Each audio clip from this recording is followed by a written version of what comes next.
खिदमत की और असेंबली को बर्खास्त करने के बाद भी उसी तनदेही से, उसी मेहनत से, उसी जज्बे से, उसी लगन से यहां की आवाम की खिदमत की। मेरे साथी, जब मैं चीफ मिनिस्टर था तो मेरी काबीना में PWD के वजीर थे जुगल किशोर, जो रियासी से हैं।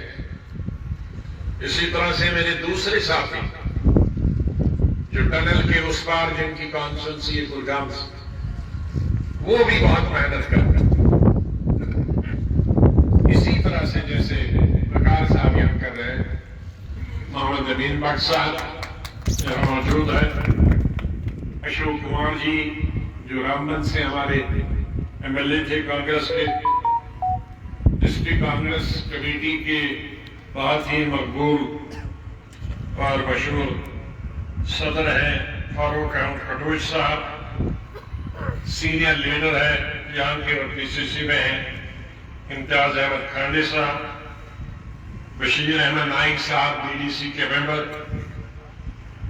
फारूक अब्दुल्ला मीर साहब सीनियर लीडर, हमारे यहाँ अनायतुल्लाह साहब हैं DDC के मेंबर। इसी तरह से BDC की चेयरमैन राशिदा बेगम साहिबा, DDC के अभी कुछ दिन पहले मुलाकात हुई थी दूसरे हमारे बहुत ही अच्छे चेयरमैन श्री कुलदीप सिंह जी, करलीप सिंह जी, और तीसरे हमारे चेयरमैन शफीक कटोच साहब, Farooq Ahmad Mir sahab chairman municipal committee, Farooq Ahmad Farooq Ahmad Wani sahab, सभी ब्लॉक सदर साहिबान, सीनियर लीडर अब्दुल रशीद मरहज साहब, फारूक अहमद साहब और हमारे रामबन से शकील सिंह जी भगत साहब, और बहुत ही हमारे दूर दूर इलाकों से आए हुए भाइयों और साथियों। शुरुआत में ही मेरे साथियों ने बताया कि 2019 के इलेक्शन में मैं जब आया था लोकसभा के, और एक नहीं कई जगह में उतरा था हेलीकॉप्टर से, और यहां से बहुत अच्छे वोट, बहुत अच्छी लीड मिली थी 27,000 पार्लियामेंट में कांग्रेस को, और दोबारा आने का वादा किया। लेकिन चंद महीनों के बाद ही मीडिया इस स्टेट का नक्शा बदल गया और एक दूसरी बीमारी आई जिसने दुनिया का ही नक्शा बदल दिया। तो इन 2 सालों 20 और 21 और 19 के आधे से जो 2 बहुत बड़ी चीजें हुई, एक तो पूरी दुनिया के साथ हुई, वो है कोविड की बीमारी, जिसमें लाखों जानें चली गई, हमारे मुल्क के भी और पूरी दुनिया की। और दुनिया की सबसे बड़ी जो ताकतें थी, ममालिक, अमेरिका जैसे, चीन जैसे, रूस जैसे, यूरोप जैसे, ब्रिटानिया जैसे मुल्क, जर्मनी जैसे, वो भी इस बीमारी से नहीं बच पाए। मुझे उम्मीद है कि आप में सब बीमारी का आपने भी मुकाबला किया होगा और कहीं न कहीं बहुत नुकसान भी हुआ होगा, लेकिन ये अल्लाह की तरफ से बीमारी, ये शायद अल्लाह ने हमें तौबा करने का मौका भी दिया और एक नसीहत भी दी, लेकिन इससे कम बीमारी अगस्त 2019 में जो हुई हमारी सियासत के साथ, जिसका हमने कभी अंदाजा भी नहीं किया, जो हम कभी सोच भी नहीं सकते थे कि मौजूदा मरकजी सरकार जम्मू कश्मीर के साथ ऐसी नाइंसाफी कर सकता। हिंदुस्तान में जितनी अभी रियासतें हैं, सूबे हैं, इनमें सबसे पुरानी रियासत आज 175 साल हुए। अगर आज के दिन तक रियासत होती तो 175 साल होते हमारी रियासत। और जितनी भी हिंदुस्तान की हमारी रियासतें हैं, उनकी उम्र सिर्फ 75 साल। 1947 में जब हिंदुस्तान को आजादी मिली तो हमारे मुल्क में 563 रियासतें, 563 रियासतें, और उस वक्त हमारी जम्मू कश्मीर की रियासत की उम्र 101 साल। 1840 में जम्मू कश्मीर के यहां भी पहले छोटे छोटे सूबे थे। चिन्हैनी अलग था, भद्रवा अलग था, उससे वहां पुंछ की अलग रियासत थी, यहां भी कश्मीर में अलग अलग। लेकिन 1840 में ये रियासत बनी, जम्मू कश्मीर लद्दाख। और 1947 में जैसे मैंने कहा कि जहां एक तरफ से एक रियासत 101 साल की थी और दूसरी तरफ से जो अंग्रेजों ने छोड़ी थी सूबे, रियासतें, उनकी तादाद 563 रियासत। और 563 रियासतों को मिला दिया गया और कितनी रियासतें बनी? 12, जिसमें जम्मू कश्मीर नहीं था, हैदराबाद नहीं था। जम्मू कश्मीर को अभी ऐसे रहने दिया और हैदराबाद को भी, और बाकी जो रियासतें थी 561, इनकी सिर्फ 12 रियासतें बनी। तो कौन सोच सकता था कि 175 पौने 200 साल की रियासत को नहस तहस किया जाएगा। और जो 12 स्टेटें थी, उनकी 29 स्टेटें बन गई 75 साल में। 5 यूनियन टेरिटरीज बन गई और हमारी पौने 200 साल के बाद यूनियन टेरिटरी बन गई। वो स्टेट जिसका महाराजा हो तो अपना महाराजा हरि सिंह जी ने आखिरी महाराजा, एक किस्म के बादशाह, जिसके प्राइम मिनिस्टर होता था, जिसका सदर रियासत होता था, और आज लेफ्टिनेंट गवर्नर।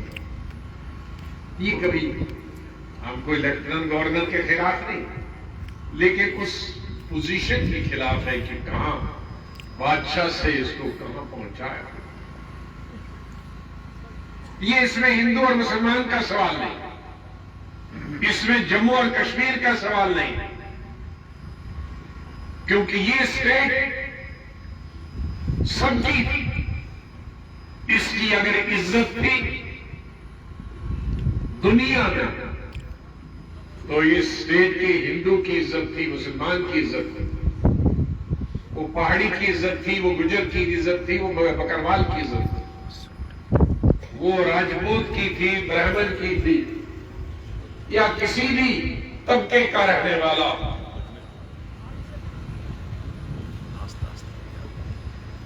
दुनिया में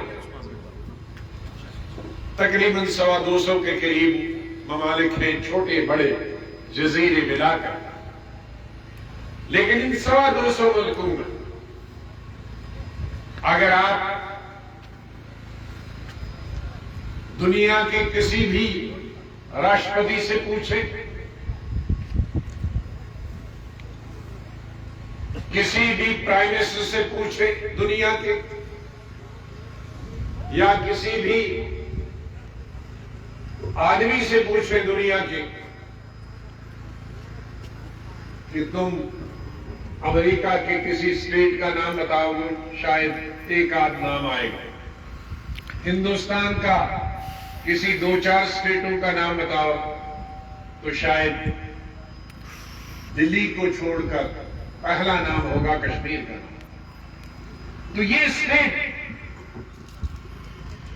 जो असली मानों में इंटरनेशनल स्टेट दुनिया में जानी जाती, इसकी खूबसूरती की वजह से, इसके कल्चर की वजह से, इसकी तहजीब की वजह से, इसकी मेहमान नवाजी की वजह से, इसके पहाड़ों की वजह से, इसकी झीलों की वजह से। और आज कोई नाम लेने वाला नहीं है इसका। आज हम यूनियन टेरिटरी कहते हैं। मुझे अफसोस उस हुकूमत के लिए जिसने ऐसा सोचा और जिसने ऐसा किया।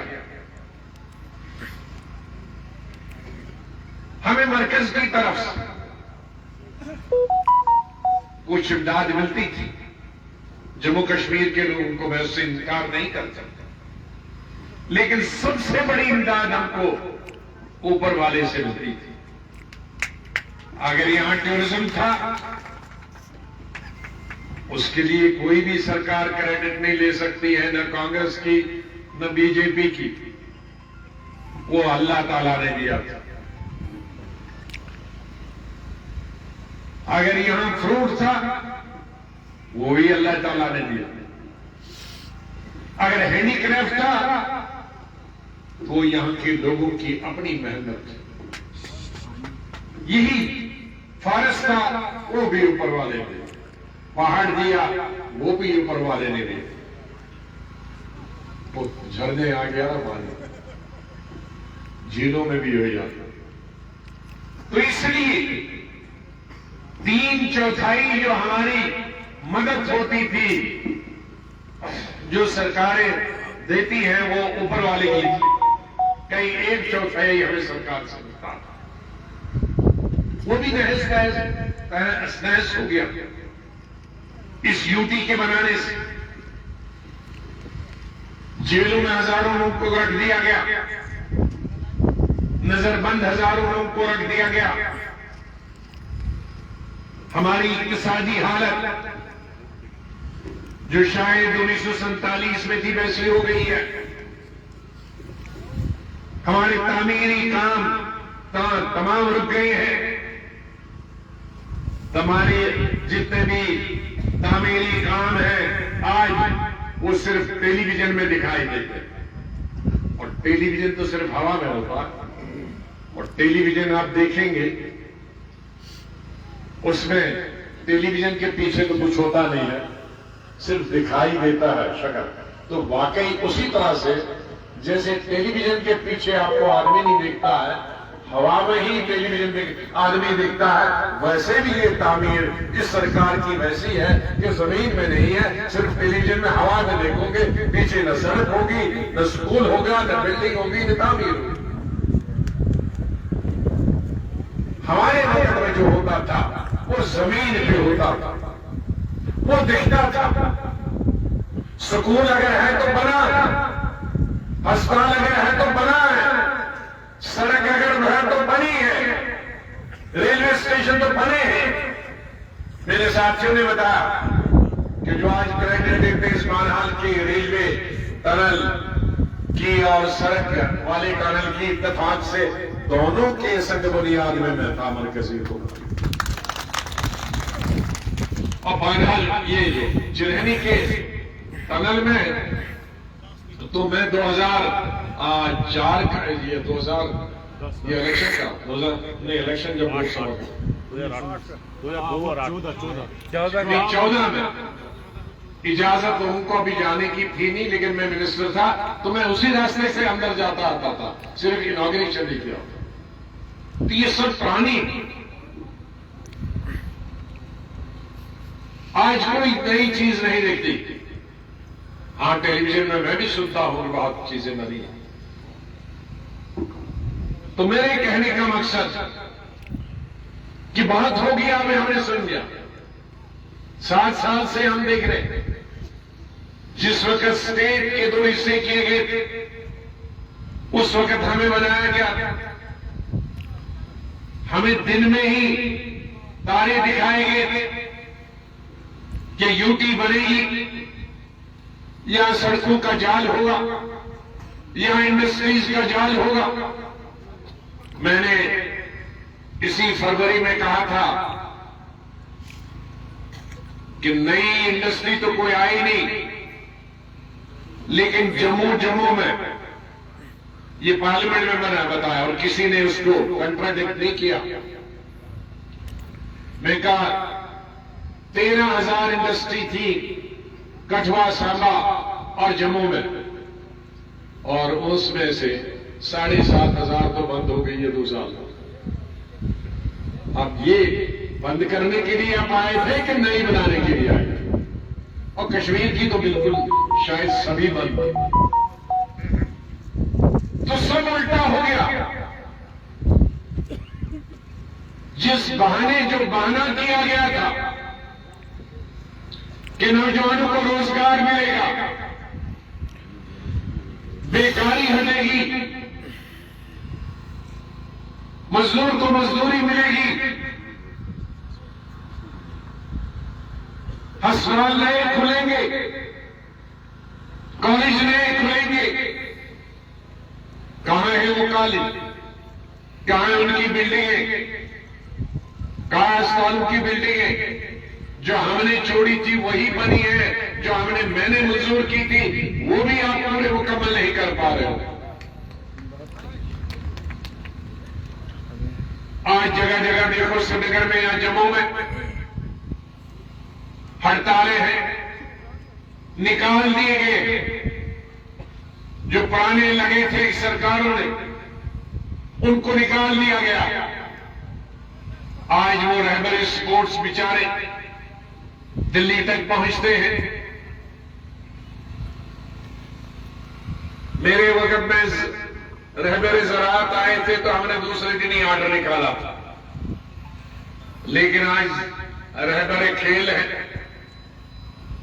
आज आंगनवाड़ियां धरने देती है, आशा वर्करें धरना देती है, कैजुअल लेबर्स धरते देते, कैजुअल लेबर्स को, यहां के भी बनहाल के लोगों को भी और बाकी जगहों में हर महकमे से निकाल दिया जाता, और महंगाई आसमान को छू रही है। हमारे वक्त में चूल्हे गैस जिस वक्त हमने हुकूमत छोड़ी थी, 450 रुपए का गैस था, शायद 1,000 से ऊपर। तेल और डीजल की कीमत कहां गई? 100 रुपए से ऊपर हो गया। अब स्कूटर की कीमत सस्ती है, डीजल लीटर की ज्यादा। खाने पीने की चीजों की कीमतें कितनी बढ़ गई हैं, पहनने की चीजों की कीमतें कितनी बढ़ गई हैं, और नौकरी नहीं है, और जिसके पास है उसकी तनख्वाह में कोई इजाफा नहीं, लेकिन कीमतों में इजाफा। गरीब से तर हो गया इस महंगाई की वजह से, इस बेकारी की वजह से, इस बेरोजगारी में।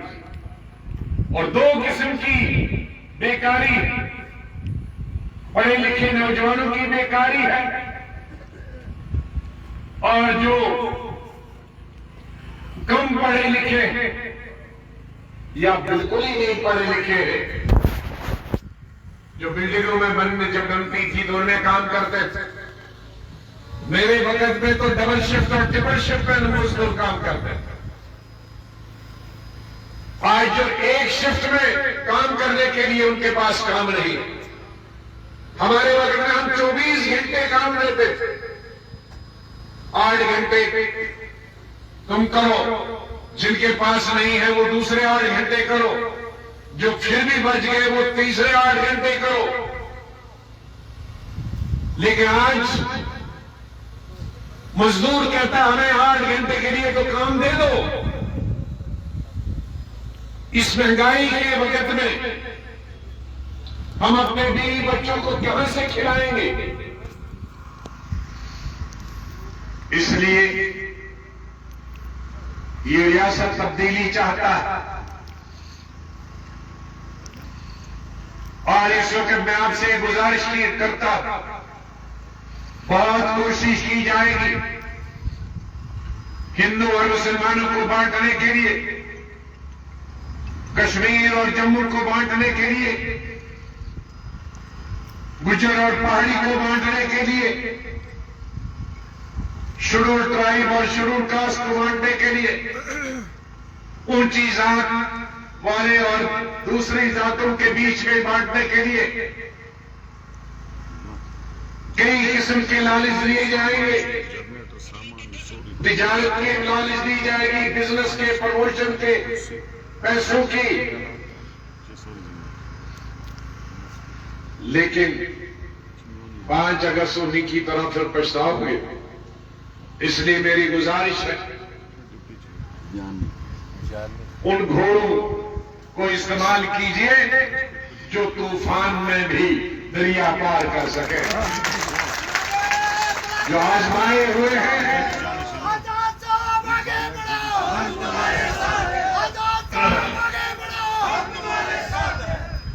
आजमाए हुए घोड़ों का इस्तेमाल कीजिए,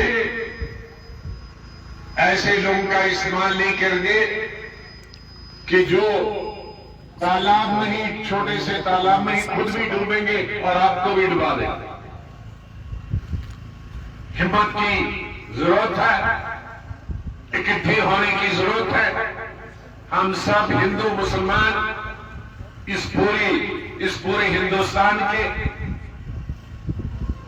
और इस रियासत के भी, कश्मीर के भी, जम्मू के भी, हम एक रहें और इकट्ठे रहें। हमारी हुकूमत जब थी, हमारे वक्त में, मेरे वक्त में,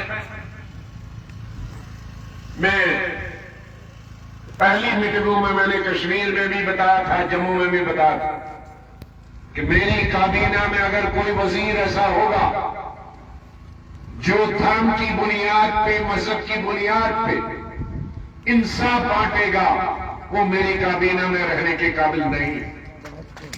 और मैं आज भी कहता, हमारे साथ कोई भी साथी है, अगर वो धर्म की बुनियाद पर, मजहब की बुनियाद पर, जात की बुनियाद पर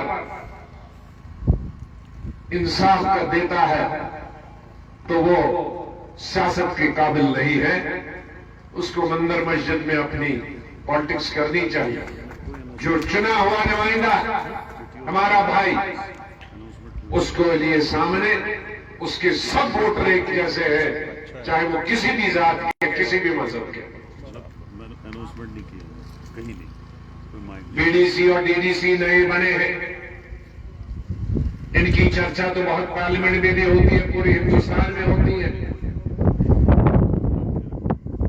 लेकिन इख्तियार कहां दिया? प्लान बनाओ और वो प्लान वापस आता ही नहीं है इनके 5 साल में जब तक। ये कोई 15,000 के लिए थोड़ी बड़ी, ये घर का काम करते तो 50,000 कमाते। ये आपने कह दिया 15,000 दे दिया, हो गया काम। ये पॉलिटिकल लीडर है, चाहे किसी भी पार्टी का हो, पॉलिटिकल लीडर है। और पॉलिटिकल लीडर अपने लिए 15 या 10,000 तनख्वाह के लिए नहीं आया है, वो गरीब लोगों के लिए सड़क का काम देने आया, उसकी स्कूल के लिए आया, उसकी गली के लिए, उसके नाले के लिए, क्योंकि बड़ा ज्यादा पैसा तो नहीं है। मैं ये नहीं कहूंगा कारखाना देगा या बड़ी सर, लेकिन जो छोटी छोटी उनकी कॉन्शियस में चीजें होंगी।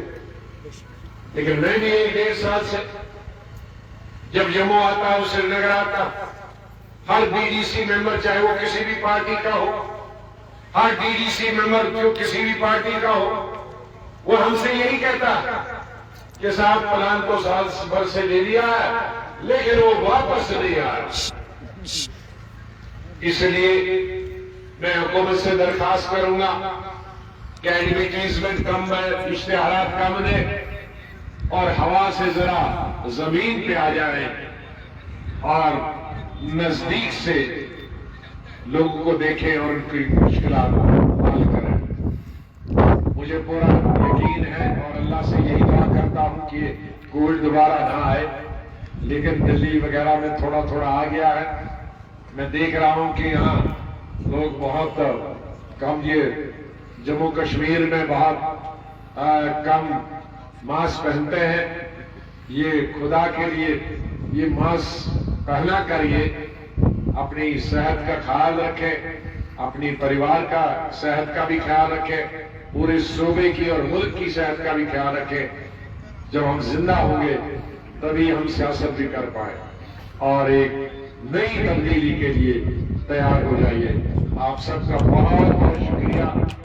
हमारे यहाँ वकार रसूल साहब का और इनके सभी साथियों का, और जो दूर दूर से आप आए, आपका बहुत बहुत शुक्रिया। खुदा